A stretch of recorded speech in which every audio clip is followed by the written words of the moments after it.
know how it is when you're booking a trip. You're getting confirmation emails left and right from hotels, from airlines, from rental car companies. Wouldn't it be great if all of that could somehow be automatically put into an itinerary so you had everything you needed exactly when you needed to know it? Well, guess what? That's exactly what TripWaffle does. It is a free app. Before you roll your eyes and think, no, not another app.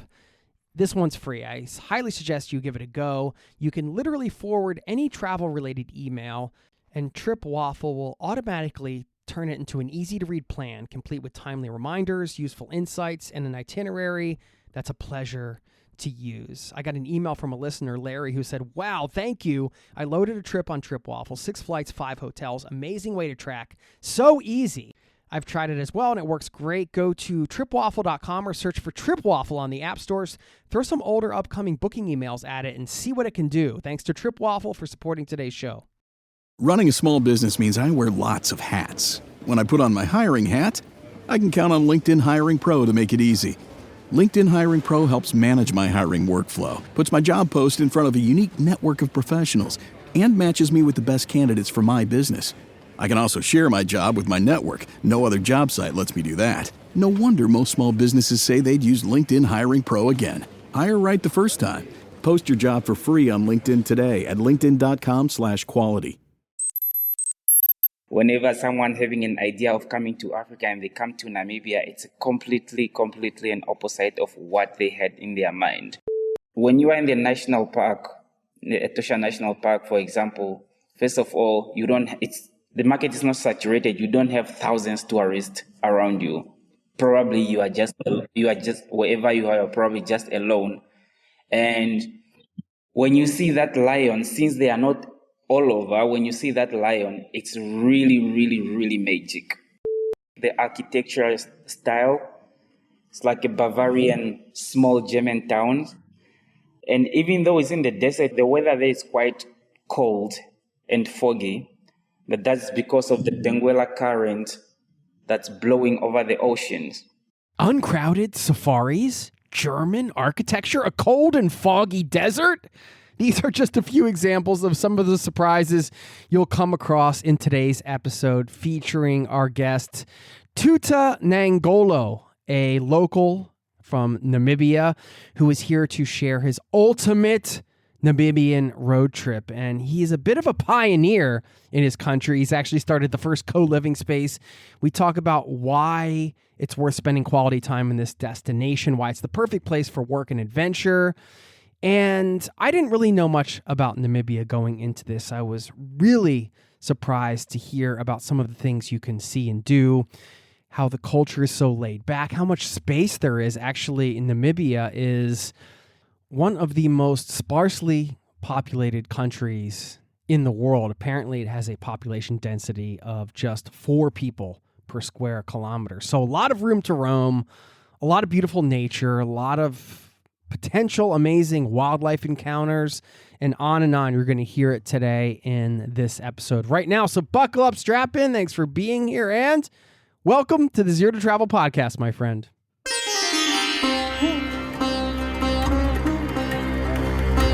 You're listening to the Zero to Travel podcast, where we explore exciting travel-based work, lifestyle, and business opportunities, helping you to achieve your wildest travel dreams. And now your host, world wanderer and travel junkie, Jason Moore. Hey, it's Jason here with ZeroToTravel.com. Welcome to the show. Thanks for hanging out, letting me bring a little travel into your ears today. This is the show to help you travel the world on your terms, to fill your life with as much travel as you desire, no matter what your situation or experience. I was so excited to have the opportunity to learn more about Namibia, which is a country that has been on my personal must-see list for a long time. And we have Tuta Nangolo here today. As I mentioned at the top, he's the founder of Kamatjona Safaris. That's Kamatjona. I'm probably mispronouncing that, but I'm doing my best here. We'll link up to that in the show notes, and you can learn more about everything he has to offer over there. And now you are about to embark on the ultimate Namibian road trip. Please enjoy this episode. You can stick around on the back end for a quote. Thanks for listening, and I'll see you on the other side, my friend. Cheers. I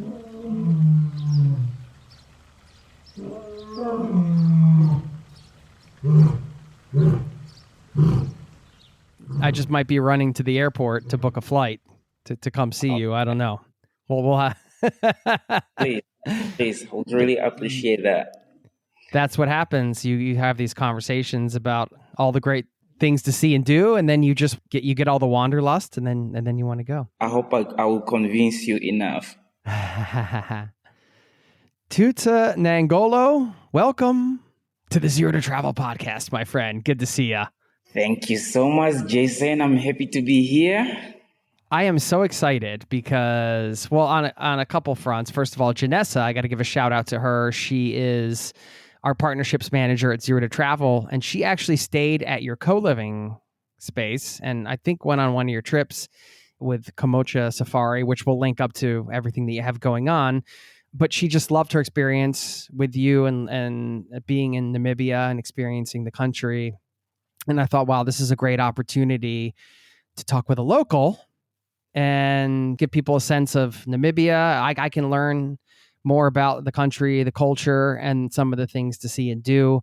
So anyway, I really appreciate you taking the time to come on. Well, it's interesting because maybe it's just the bubble I'm in, but I have been hearing a lot more about Namibia as a destination, not only to visit, but in recent years as a place to spend some quality time, like Janessa did. I don't know. She spent, I think, at least a month there, maybe more. I'm not sure. And so you are hosting digital nomads and people from all over the world in the co-living space. Do you think this is a pretty recent trend in Namibia? Is tourism just exploding right now? What is, from your perspective, what is it on the like on the ground? Yeah, again, Jason, thanks for having me, and definitely a shout out to Janessa for inviting me as well to be here and connecting us. I would love to say I'm probably the only one who's having a co-living in Windhoek, Namibia. I had an opportunity to travel also to other countries and check out other co-livings, how the communities are there. And so one thing in Namibia that you can't actually find anywhere else is how rare it is, how surprising it can be to anybody that's coming to visit. First of all, the perception about Africa, whenever someone having an idea of coming to Africa and they come to Namibia, it's completely an opposite of what they had in their mind. Very, very late. Windhoek, which is actually the biggest capital, the biggest city in the countries, have only about 450,000 people. I know to you guys that's nothing, but for us, that's the biggest city in the country. So you can imagine how laid back it is. It's very quiet. A lot of people, when they come here, they always ask, hey, where are the people? Where are the people? Because our streets are actually, even though they are massive streets, it's empty. But it have everything you need.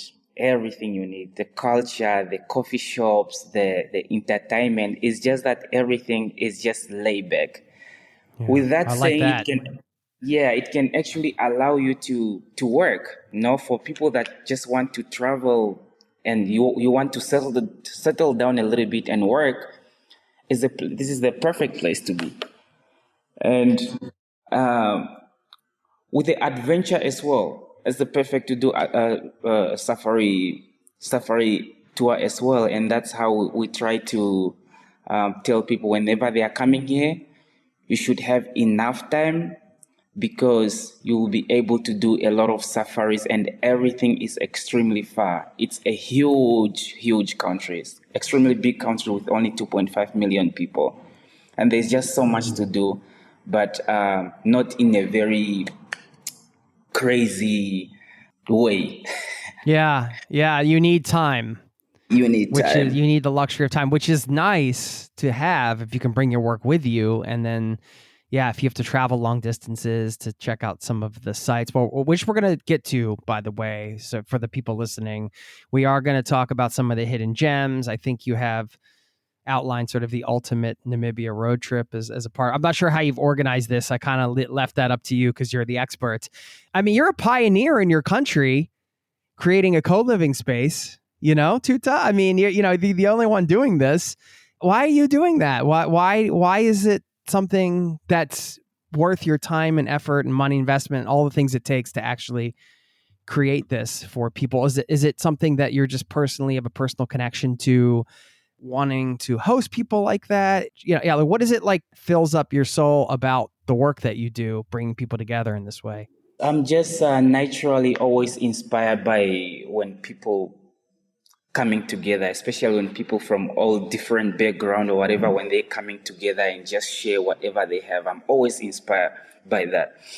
I was lucky enough to actually work in the backpacker hostel in London, and then every time you meet people from all over the world, and they're just meeting, and then they just sometimes you feel like you've known them for years, and then it was just amazing. I was like, when I got back to Namibia, this is exactly what I want. By then, that was about 10 years ago. Co-living wasn't a thing. So when I get home, I discovered the concept of co-living and the digital nomads. I'm like, this is actually even more perfect, better than the traditional backpacker hostel. People stay longer, so they have enough to know each other. People, they already have career, have things to do, and they all share resources. It was just perfect. And I mean, man, the idea of the community, I just think, especially in today's world, community is just the most important thing the world needs right now. Yeah. Amen to that. We need each other, man. I just love putting people together, man. It's just, yeah. Man, you worked at a hostel in London. You must have some good hostel stories. Yeah. I mean, some of the crazy things that goes on in hostels. Can you share one or two? I mean, I'm trying to think of the light one right now, but no, we don't want the light one. We want the crazy one. We don't want hostel light. Everybody here knows what goes on in hostels, and Okay, I'm gonna share this one. I remember someone asking me where I'm from. I'm saying I'm from Namibia, and then I have to show them pictures of my city, which is Windhoek, and then they were actually arguing with me that no, that's not Africa. Really? That's not Africa. They were literally arguing with me, and they have to look up on to Google it, Windhoek, and they're like, oh, okay, so now why are you here? Oh my gosh. That's funny. So simple things like that just makes me want to bring people more where I'm from, and educate them as well. So yeah, but it's not their fault, it's also us as Africans as well. It's our fault. It's our responsibility for us to tell our story to people out there. Yeah. So yeah. For better or worse, when you travel, oftentimes, not all the time, but you can become sort of a mini ambassador for your entire country, which really isn't fair for the individual because, you're just one person. But oftentimes that can be it. I mean, I've gotten questions like that before too. I live in Norway, actually. And I remember even being back in the U.S. in my hometown, and somebody at the grocery store was like, I think they asked something like, is that in Canada or something? I was like, no, it's Norway. It's its own country. And then somebody else thought we still get around on dog sleds here or something, I think. I'm like, oh, goodness. I mean, maybe way up north, there's some of that. But anyway, yeah, it can be, you can run into some interesting conversations. But like you said, yeah, I mean, that's the magic of the hostel environment, and it must be so rewarding for you to have that experience and enjoy that so much on a personal level, and then create that in your own country where you can almost travel in your own country because you're just bringing people together from all over. You're like, I have created that same vibe. That must be really, really rewarding. Yeah, it is really rewarding. Also, I think one of the most important thing that I'm grateful is just to bring young people to Namibia. Traditionally, Namibia is a destination for old, retired Europeans that just want to come do the safari and enjoying the calmness of life. It's in general because Namibia is that country where we want to run away from all the world's problems. So, however, they usually just spend times in the wild, in the desert or whatever. But in the city, young people don't really have a chance to meet international people that can share skills or just having a conversation and interact with. So now that with the digital nomads market, these young people, when they comes, they want to go to the local bars, they want to go to the local cafe, they want to go to the local restaurant. So through that, everybody benefits just from a basic conversation or the money that they are spending in local cafe. Because even though the country is big in tourism, it's only the lodges and hotels that are in the wild that are benefiting, but not the city itself. I wanted to put the spotlight on what you're doing there too, as a sort of a pioneer in bringing co-living and this idea to your country, because, frankly, we do have to spread ourselves out in order to, I don't want to say battle over tourism, but if you don't want to contribute to the over tourism type of issues, you can go to places that are, not the Balis or the Lisbons of the world right now, where there are many people spending a lot of time. Again, that's nothing against those places. It's just that there are other places to go as well. What do people find culturally when they come? And then we can get into some of the things to see and do, and of course eat. We want to talk about food. But, how would you describe the culture in Namibia to somebody from outside of the country? What is the culture like? I think your first biggest shock is how much people eat meat here. That would be your first shock. We love meat, and when you say a vegetarian, people look at you a little bit like, are you okay? The entertainment music culture is definitely big. We dance a lot. We drink a lot of beer. We are a very diverse country, actually. It's a country with 8 tribes, and we all live together. Culturally, I would say it's a melting pot of Europeans and Africa. People say it's Africa light. People, at least the people that's been here, they say it's an Africa light, and the main reason is because we do have a high population of the Germans. It's been here for 5 generations now. So that's also a very big part in our culture, and how the not just the Windhoek city, almost the whole country is adapting to that way of living. The Europeans and the Africans, like all the fusion together. And also because of the population as well, at some point Namibia was was the 5th province of South Africa, and because of our population is really, really small, we inherit so much from South Africa, musically and food as well. It's just in a different rhythm. How do you describe that rhythm? The rhythm, I would say, when you go to South Africa, it's a big country, it's big city, it's very fast, everything is, a little bit chaos. So the rhythm here is more laid back. Yeah. And that, I'm sure, affects that sort of vibe. Exactly. Impacting the daily life. Yeah. Yeah. We'll get back to the interview in just a moment. You may have heard about Built as the loyalty program that lets you earn points on rent wherever you live. Well, they just leveled up even more. As of 2026, homeowners can also earn up to 1.25 times points on their mortgage payments. This is thanks to Built's 3 new credit cards, the Palladium card, Obsidian card, and Blue card. All 3 turn your housing payments, rent, or mortgage into flexible rewards, so you can choose the card that fits your lifestyle without missing out on points and exclusive benefits. Built points can be redeemed at top airlines and hotels, Amazon.com purchases, future rent payments, and more. Built points have also been ranked by top publications as the industry's most valuable point currency. Your housing payment is already your biggest expense. Make it your most rewarding. Find the card that fits your lifestyle and apply today at joinbuilt.com/zero to travel. That's joinbuilt, joinbilt.com/zero to travel. Make sure you use our URL so they know we sent you. Terms and limitations apply, subject to approval and eligibility. Built cards are issued by Column NA, member FDIC, pursuant to license from MasterCard International Incorporated.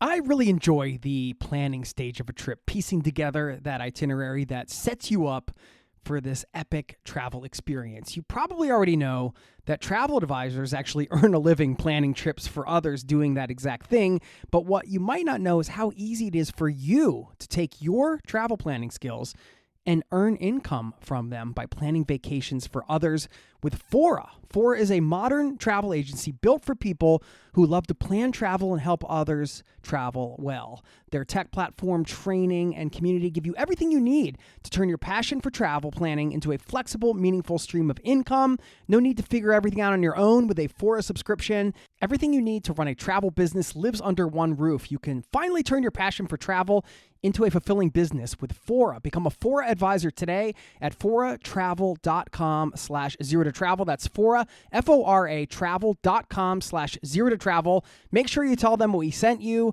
foratravel.com/zero to travel. Now, back to the show. So let's talk about some of the things to see and do. How do you want to approach this? Because I know when we were kind of setting up for this interview, we said, we talked about maybe sharing an ultimate Namibia road trip. And by the way, I know some of the things you share, like you offer all of those things through your company if people want to have a guide and things like that. I'm sure people can DIY it as well.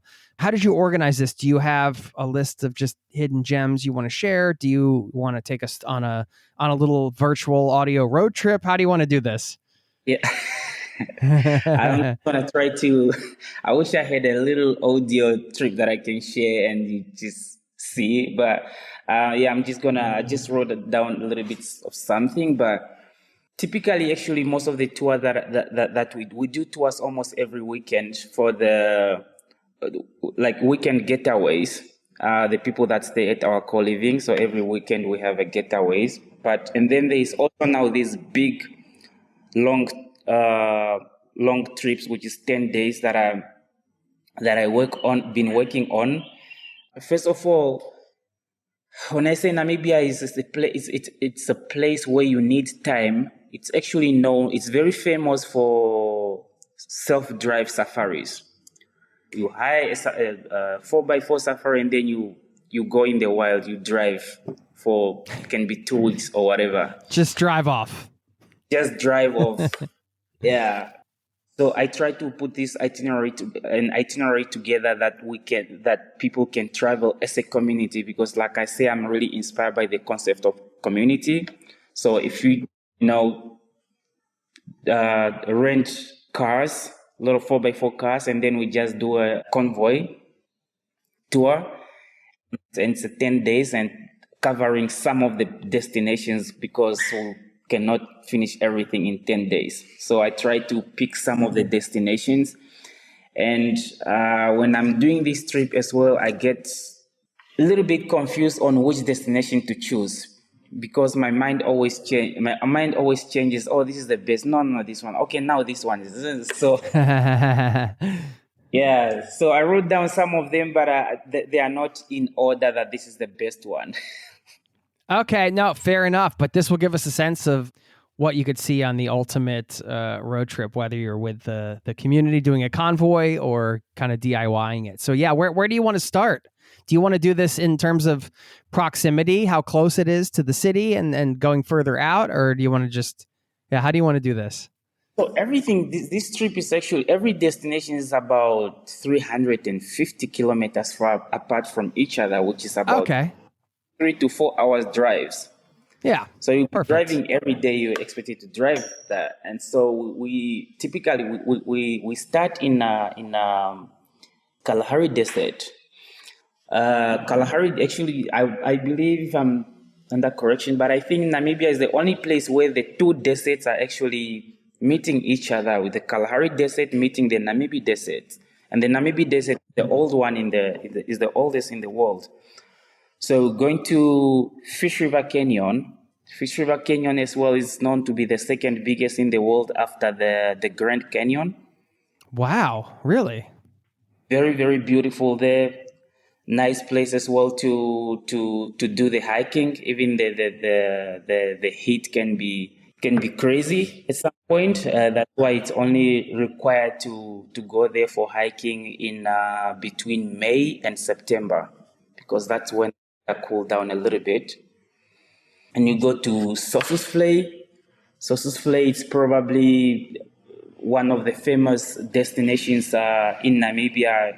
Usually, if you Google Namibia, Sossusvlei pictures always come up. It's where you'll find some of the highest, tallest dunes in the world that goes up to 350 meter up. And also you find the Kamatjona dead trees that are still standing. The trees had been dead for about 600 years, but they are still standing. When you go there, it's like you're on a different planet. It's very, very, very beautiful place. We have, you go to Sandwich Harbor. Sandwich Harbor, again, is one of my favorite places here in Namibia.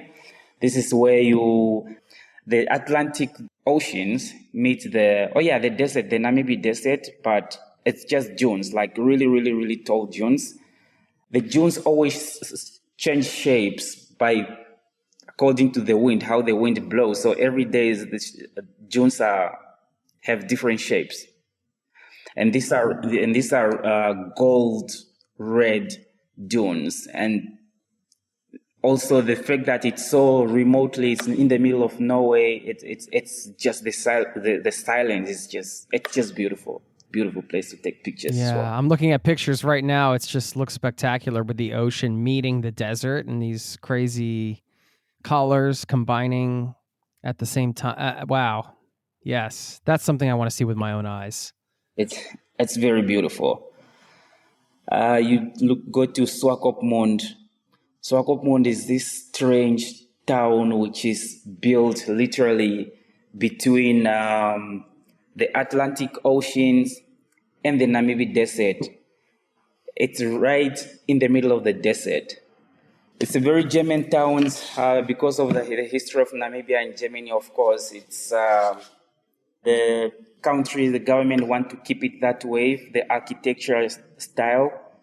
It's like a Bavarian small German town.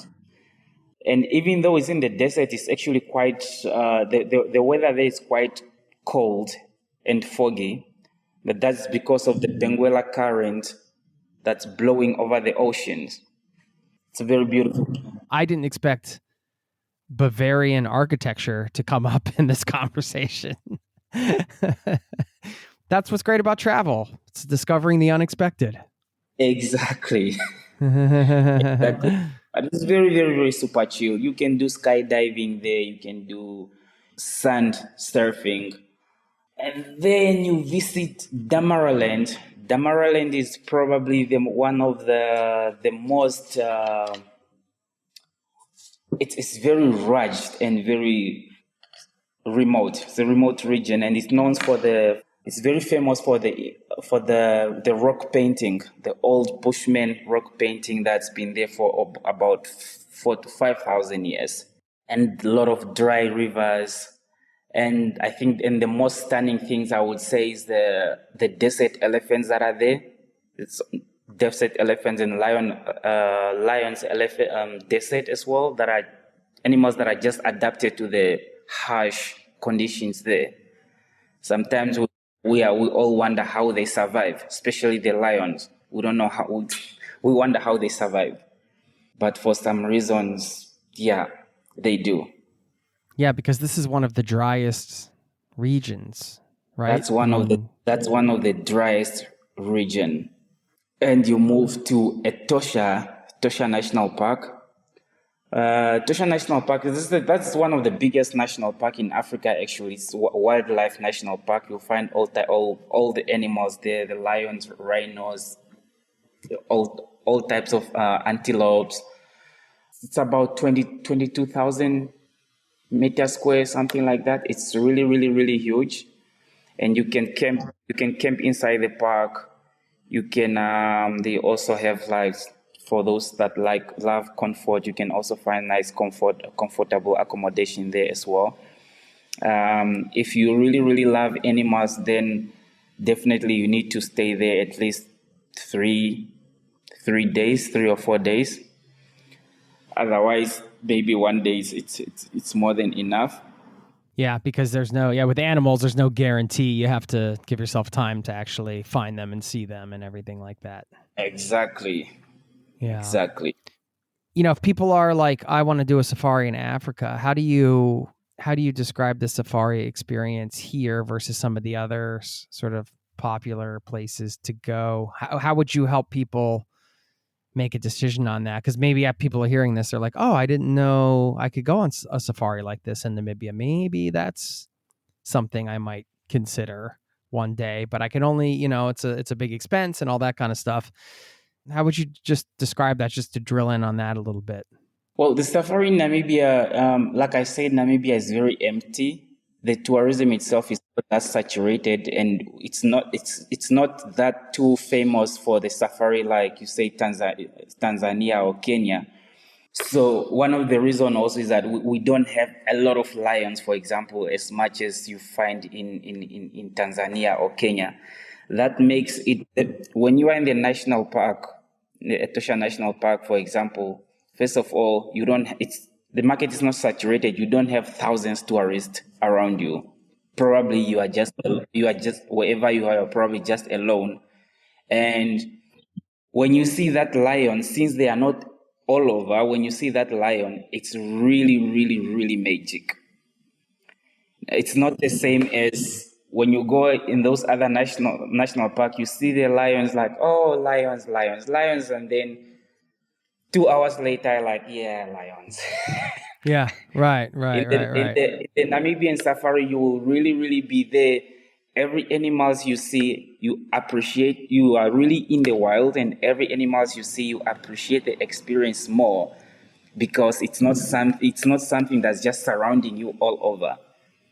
Yeah, I understand. And the fact that it's not saturated, it's just you and maybe two or three other cars behind you or in front of you. That's make it even more remote. It makes it more wild. And I would say also the wild animals here in Namibia, since the market is not too saturated, and they are not too much used to human or car interactions, you can really tell, you can really see that this animal it's extremely wild. It's extremely wild. It's not used to whatever happening here right now. Yeah, so you have to earn it a bit more, but it's a more rewarding experience on a lot of different levels, it sounds like. Yeah. And the feeling is it's just something you can't really explain or you can't just capture. Yeah. Okay. And what you get here. You've had some magical experiences there yourself? I did have a lot of magical experience. I saw a giraffe giving birth. I think that was magical, and that was just 2 weeks ago. So wow. Okay. It was a good time. Yeah. Yeah. You don't forget that. Oh no, you don't. Yeah. Oh no, you don't. I believe I mentioned the 7 destinations that we covered. Listen, I'm already about to run off this call and book a flight. If are there any other destinations you want to share? And then I had some other questions just around trip planning and things like that. Yeah, there are definitely other destinations to go. One of the best thing as well is that everything is so diverse. It's like you are traveling in different countries. The part of the Damara Land and Sossusvlei explains those are desert, and then there is also Waterberg for the hikers. Waterberg it's very green. It's also a lot of wild animals there. It's like a hidden gem. Yeah, It's Waterberg. that place that nobody really go to, but it's all I can say is mountains. There's wild animals, and you can hike. So it can also be dangerous in a way. So if you like a little bit of danger, maybe that's a place you can go, because you will meet a lot of cats friends there, cheetah and leopards that side. Really? Oh, wow. Okay. Yeah. That it's a Waterberg Plateau Park, National Park in central Namibia. Cool. Yeah. Well, I'm going to ask you to send a list of these places over so we can post it up in the show notes, so then people can reference that when you're describing these places. That sounds incredible. What do you bring to sort of if you want to go hiking in a place like this? You're like, yeah, all right. Is there anything that you recommend in terms of safety? Well, in terms of safety, usually it's better to have a guide. In situations like this, it's better to have a guide. There are guides that lives in that area, and they know how to navigate such situations. They will keep you safe. Well, likely, I mean, I don't remember hearing any You're like, I incident mean, you that. still could get eaten, but Yeah, yeah, it's always possible. yeah. Yeah, so I think another place that would recommend as well is the Caprivi. Caprivi Straits. Caprivi is right on top at the border of Zambia, Botswana, and Zimbabwe. It's 4 countries all meeting, and that's where Victoria Falls. That's where you find Victoria Falls. But Victoria Falls is on the side of Zimbabwe and Zambia. So that side as well, you go that side, it doesn't feel like you're in Namibia. Extremely green, a very long Kavango River delta, you find it there. A lot of elephants crossing between Namibia, Botswana freely. It's another beautiful place. But with there, unfortunately, it's a little bit really, really further. It's about 12 hours drive from Windhoek, where everything is. So usually people fly there that want to go that side. Random question: is there surfing? And you mentioned sand surfing. Is there ocean surfing waves? Yeah, there is actually. Yes, surfing is becoming a thing now in Swakop. Swakopmund is becoming a thing. A lot of surfer that comes here, they say because the waves here are so strong, it's the best place to surf, especially for beginners. I don't really know much about surfing. There's a new surfing school as well, and it's just it's been they started about 3 COVID years actually, and for some reason it's blowing up a little bit. And because it's small as well, they say is a perfect place to surf because you are not fighting for a wave with other 10 people. It's just you. Yeah, that's good for me because I can barely control the board. That's great. Any other bonus hidden gems you want to share on your destinations list? I would say the biggest one is just the culture itself, the vibe. There are just some things that you just can't capture, you can't really explain. Even if you take a picture, it's just hard to put that into words. The biggest selling point is maybe not selling point. The biggest explanation of Namibia is that it's an untouched destination in all forms. In all forms, the fact that it's a very peaceful country, it's very few people. It's by the way, it's the second or the third empty countries in the world after Canada and Mongolia. Even though the size is not the same, it's just the peoples are really, really, really low. It's very chill. I believe it's a place to put in your bucket list. I love it.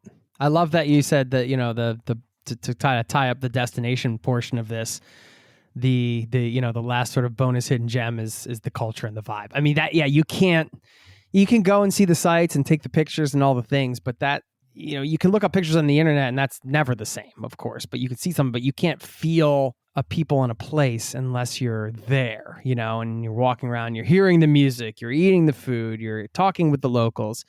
Yeah. On that note, I mean, always looking for some tips on connecting with locals based on our interactions. Very friendly, I imagine. Like, is it, I mean, I guess you said there's tourists there, but it's not maybe overrun with tourists, or is it to the point where, some of these places, they're so saturated with tourists, like a Barcelona or something, that, I mean, almost like the locals will close off because they're just like, you're just part of like the mass of tourists, but not like that everywhere. Of course, not every person is like that, but is it pretty accessible to kind of just chat at people on the street? And what are some of the cultural norms that we should follow, like as visitors, to be respectful and to have interactions, but, be respectful of people and culture? Is there anything we should know? I think just try to be respectful as you can. There isn't really that thing I can say as an outsider. It must be a cultural appropriation. I think just being respectful, honestly. We don't have that strict that, no, here we don't do that, where you should be worried, actually.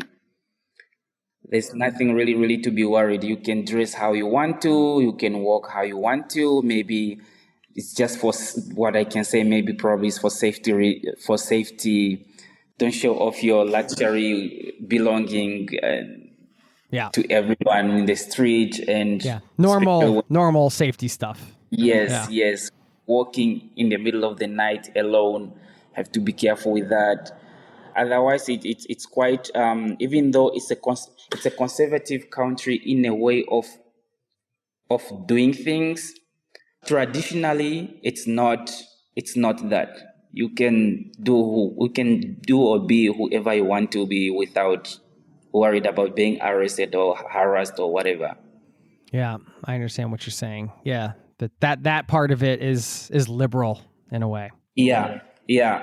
It's liberal in that way and conservative in a way that we are not an exposed community. Like I said, we don't get a lot of tourists. The tourists that we go, people that goes to the wild, we don't get people that are from other countries living in our community. We do things the old school way. We'll get back to the interview in just a moment. Running a small business means I wear lots of hats. When I put on my hiring hat, I can count on LinkedIn Hiring Pro to make it easy.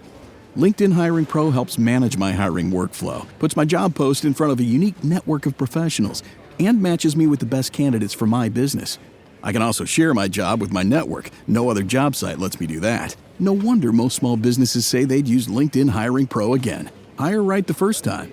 Post your job for free on LinkedIn today at linkedin.com/quality. Tomorrow morning is knocking. Stock your fridge now. How about a creamy mocha frappuccino drink? Or a sweet vanilla? Smooth caramel maybe? Or a white chocolate mocha? Whichever you choose, delicious coffee awaits. Find Starbucks Frappuccino drinks wherever you buy your groceries. Now, back to the show. Speaking of experiencing it, now people are amped up listening to this. They're excited, perhaps even adding it to their bucket list or whatever they call their list of places to visit. When should we go? I mean, you can look all that stuff up on the internet, when the rainy season, this, that, and the other. But just, as somebody who's local living there, when would you recommend? What are some good times to visit? And is it year round? Or, I'm sure there's some seasons where maybe it's a bit easier in some ways. Can you just give us an overview on that? For the digital nomads community, definitely from right now is the best time to visit right now. Winter in the northern hemisphere is summer for you guys. Yeah. But is it so extremely hot that it's uncomfortable and there's other time, or like months wise? It's not that extremely hot. Right now as we speak, it's 30 degrees. The weather is actually really, really, really perfect. January get a little bit extremely hot. It goes to 35. However, Talking Celsius, by the way, for the people yes, listening. Yes. yeah, yeah. However, when inland is hot, and then at the coast, which is Swakopmund, it's extremely cold. So you actually get a lot of different weather, and when you go to the desert, maybe it might be also even more hotter. It's about 30, 38 to 40 degrees Celsius. Even though right now is a perfect to visit, at least from now until May, it's also not the best time to visit for the safari, if you want to visit the safari. Because it's rain season right now, and when it rains, the animals have no reason to come to the water holes because there is water in the wild. I see. So Okay. Yeah. that makes it very hard to see the animals. But if it's just to explore the country and also enjoy the summer, right now is the perfect time to come. At least until June before winter comes. Okay. So it's kind of like November-ish to May, June. Enjoy the Yes. summer, good time. But if you want to see the animals, then you're talking about June through November type of time frame. Yeah. Okay. Yeah, that's a good breakdown. So yeah, so if you're going to spend some extended time and you want to do both, then coming perhaps in May or June, you get a little bit of, maybe you're able to get a little bit of both in some ways, depending on how long you stay. Okay, no, that's super helpful. And in terms of costs, I mean, I know that's a big question. Here, you can also share some of the stuff that you offer. I mean, you don't have to, I know costs are constantly changing, so you don't have to, share anything about that. But yeah, maybe share a bit about like what you offer in terms of the co-living and the experience and the trips you mentioned, stuff like that. And then afterwards, maybe we can just get into general costs, like what people would expect to spend, on a per day basis, just so they can understand how much money they need to save up to come visit you. If you want to come to our co-livings actually have our co-living have 8 bedrooms right now. It's a villa, 8 bedrooms. We have a nice, beautiful swimming pool as well, nice co-working space only for the people that are staying inside. It's in our co-living. It's not for the outside at all. So we have both twin bedrooms and double rooms. The weekly prices for our twin bedrooms start from 150 USD a week. And the private starts at 190. That's a weekly prices. And for the twin bedroom as well, monthly prices goes to starts from about 300 on a dot twin bedroom. And for the private start at 380 USD. Yeah. Okay. Yeah. For the trips that you organize and things like that?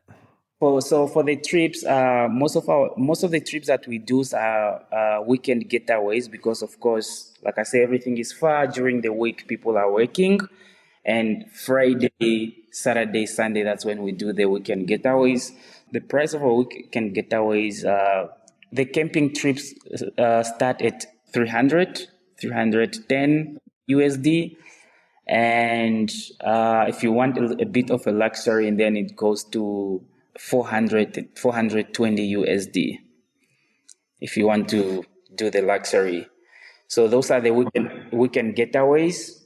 For the long safari trips as well, we have the 5 days. We have the 5 days trips. We have the 7 days trip. We have a 9-day trips. We can customize a trip for you as well. Sure.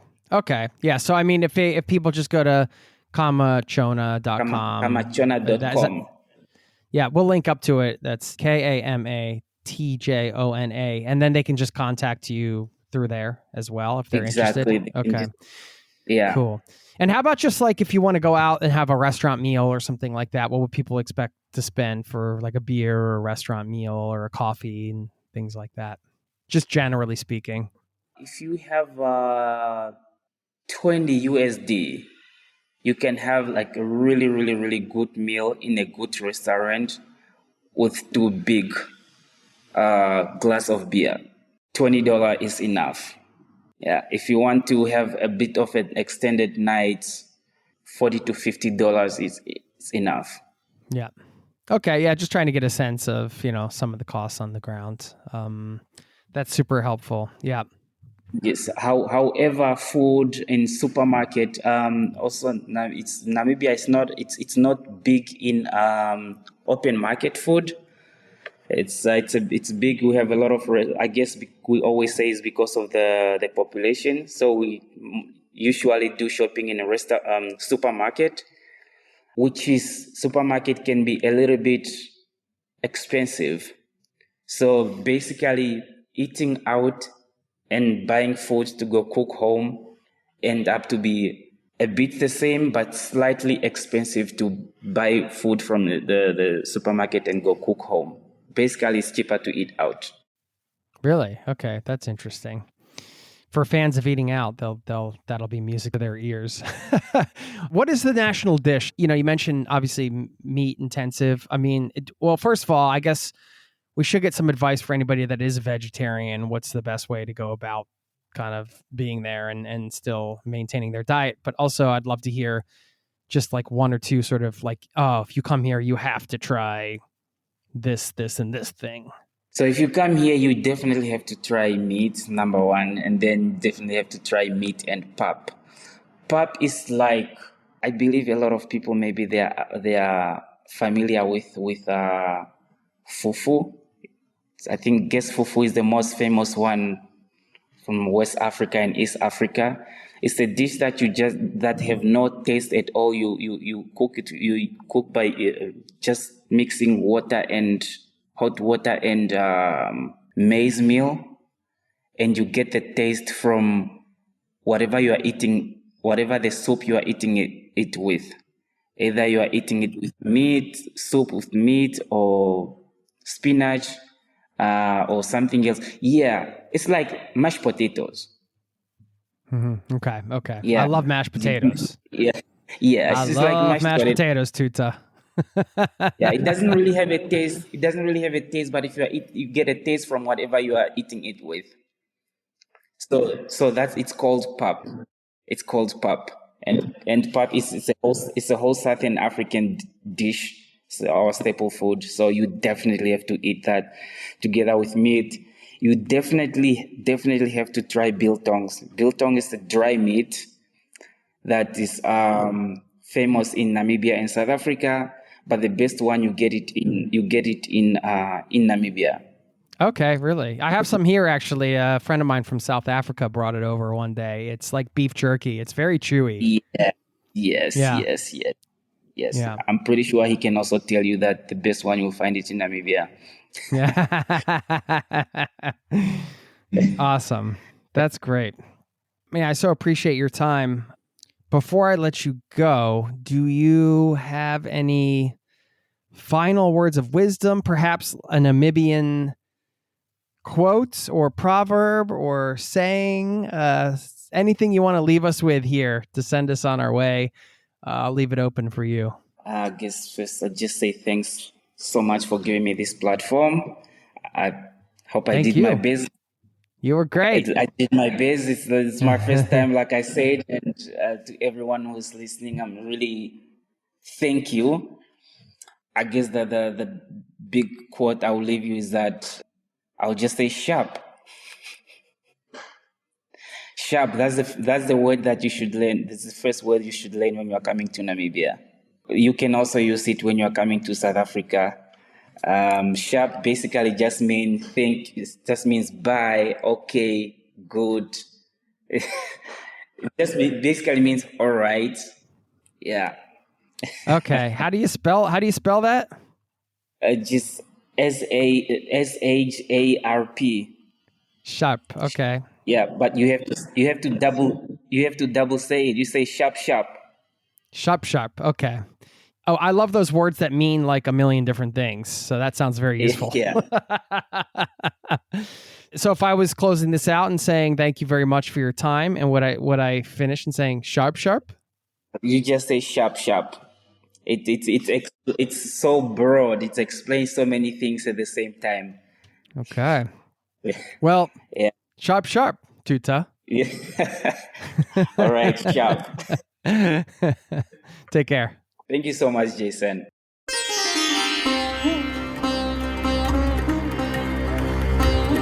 Thank you, Tuta, for stopping by the show. Loved that conversation. I'm only more excited to visit Namibia. I love a laid-back place. A place that just feels laid back. That's something that kept coming up in this conversation. It got me even more excited to visit. So I hope you're pumped coming out of this one. Don't forget, if you want to keep in touch, you can sign up for our newsletter over at zerototravel.com/newsletter. Also want to say a quick thanks to Airwave Media. We're now a part of their podcast network. If you go to airwavemedia.com, you can check out some of the other awesome shows that they have. Excited to be a part of that. Now I'm going to leave you with this quote from Walter Hagen, who said, "You're only here for a short visit. Don't hurry, don't worry, and be sure to smell the flowers along the way." I don't know why I picked that one. It just came up and I thought that has a laid back vibe, that quote. And you know what? My neighbor has these beautiful lilac bushes, and every time I walk by, I stop and give it a good whiff. So don't forget to stop and smell the roses today, or smell the flowers, or smell the grass, or I don't know, something. Find something to smell. What a weird call to action. Go find something to smell coming out of this one. Thanks for listening. I'll see you next time. Peace and love to you and yours. Cheers. This podcast has been brought to you by zerototravel.com. Ideas and advice to make your travel dreams a reality.